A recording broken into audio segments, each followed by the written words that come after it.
الأرجنتين بنتيجة 2-0 في المباراة النهائية التي أقيمت في العاصمة التشيلية سانتياغو.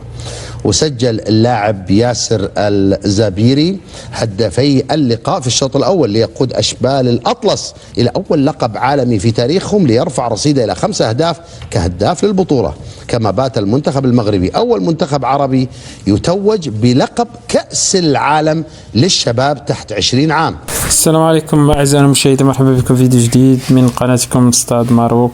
فيديو للإعلام السعودي وهو يشيد بفوز المنتخب المغربي كأس العالم. يعني هذا الإعلام ما عندنا ما نسالو لأنه ديما تشكر المغاربة، واليوم تأكد أن المنتخب المغربي ما وصلش لهذا الإنجاز عن عبث بل عن طريق عمل، وخاصة أن المنتخبات عندهم مدربين مغاربة.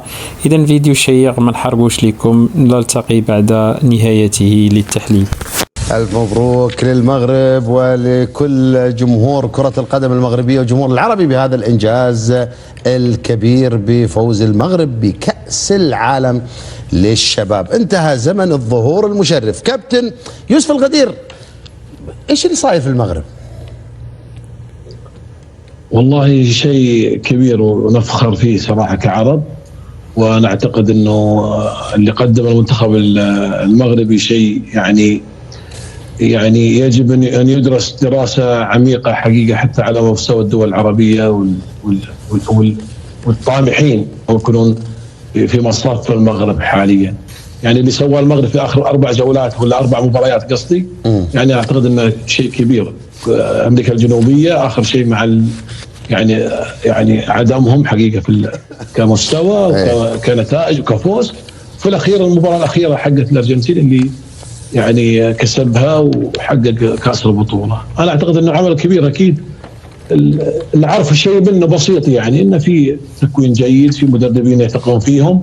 اللي توقف مبادرة 6 مدربين يشرفون على هذه المنتخبات. أنا أعتقد أن هاي الثقة، وأكيد في دعم، أكيد في مال، أكيد في تأسيس، أكيد في مدارس، أكيد إنه في يعني ناس واقفة على هذا العمل. خلنا أوريك مدربين المنتخبات المغربية. المغربي وليد الركراكي هو مدرب المنتخب الأول في المغرب. المغربي طارق السكتاوي هو مدرب منتخب تحت 23 سنة. المغربي محمد وهبي مدرب منتخب تحت 20 سنة.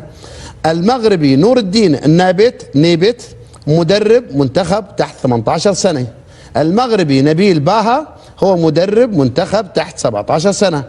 المغربي أشرف خنزاز هو مدرب منتخب تحت 15 سنة. 6 مدربين مغاربة هم اللي مسيطرين على المنظومة كاملة. منتخب المغرب طبعا حقق المنتخب المغربي تحت 20 سنة إنجاز تاريخي بتتويجه بلقب كأس العالم للشباب 2025 بعد فوزه على الأرجنتين بنتيجة 2-0 في المباراة النهائية التي أقيمت في العاصمة التشيلية سانتياغو. وسجل اللاعب ياسر الزابيري هدافي اللقاء في الشوط الأول ليقود أشبال الأطلس إلى أول لقب عالمي في تاريخهم، ليرفع رصيده إلى 5 أهداف كهداف للبطولة. كما بات المنتخب المغربي أول منتخب عربي يتوج بلقب كأس العالم للشباب تحت 20 عام. وتمكن المنتخب المغربي من الوصول للقب العالمي من خلال مشوار صعب، حيث تمكن من عبور كل من أسبانيا، البرتغال، البرازيل، المكسيك، كوريا الجنوبية، الولايات المتحدة، فرنسا، الأرجنتين. وهيمن لاعبي المغرب على جوائز البطولة، حيث حصد عثمان معمة جائزة أفضل لاعب الكرة الذهبية، ونال زميله ياسر الزبيري الكرة الفضية. 4 منتخبات عربية حققت إنجازات في كأس العالم للشباب. المغرب كان هو البطل في نسخة 2025. قطر كانت الوصيف في 1981. مصر حققت المركز الثالث في نسخة 2001. المغرب حققت المركز الرابع في نسخة 2005. والعراق أيضا حقق المركز الرابع في نسخة 2013. لاعبي أو المغرب وتاريخ طويل ونجومية للاعبينا. خلينا نشوف لاعبين المنتخب المغربي للشباب. في حديث كثير أن هؤلاء أبناء المهاجرين، لا، هم تكوين أكثر من 50% منهم تكوين محلي في المغرب.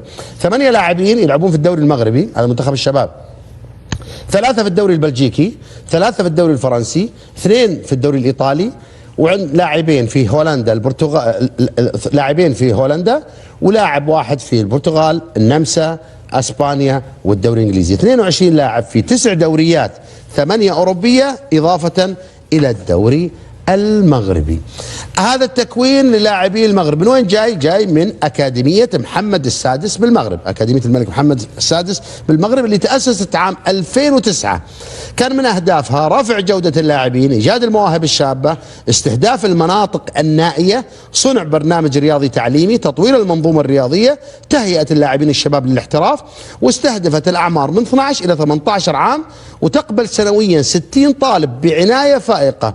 الطلاب يعيشون ويدرسون داخل الأكاديمية.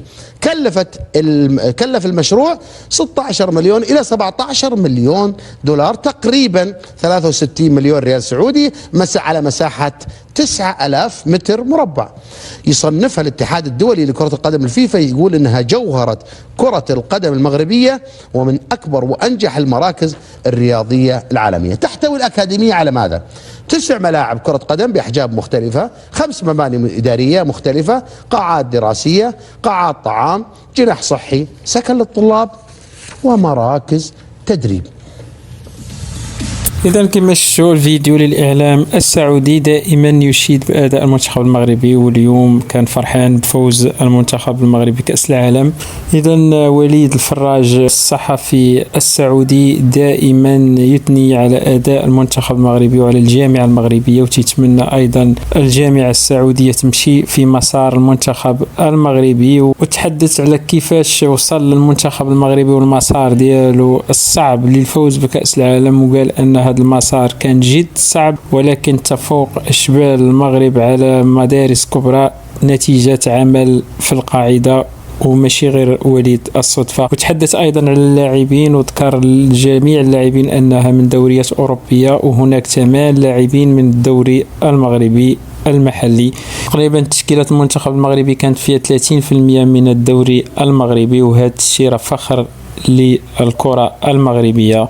إذا كما شفنا في الإعلام السعودي منبهر بأداء المنتخب المغربي، وأيضا المنظومة الكروية اللي غادية في التطور وتتحصد الألقاب. ونتمنى أيضا هذا كأس العالم يكون بشرة خير على المنتخب الكبار للفوز بكأس إفريقيا، ولما لا كأس العالم إن شاء الله. فكأس العالم أصبح أسهل من كأس إفريقيا بالنسبة لنا، ونتمنى نفوزوا بكأس إفريقيا ونحيدوا العقدة ديال كأس إفريقيا، وبالتالي غيجيو الألقاب إن شاء الله. وخاصة في كؤوس إفريقيا خاصنا نوصلوا ما وصلت له مصر إن شاء الله، ولما لا نوصلوا نحطموا الركور ديال 7 ألقاب اللي عند مصر. فالمغرب قادر يفوز كؤوس إفريقيا لسنوات قادمة إن شاء الله. ونتمنى أن الفيديو ينال الإعجاب ديالكم أعزائنا المشاهدين. ما تبخلوش علينا بلي لايك وبواحد التعليق محفز، وبارطاجيو الفيديو ليصل للجميع. والسلام عليكم ورحمة الله تعالى وبركاته.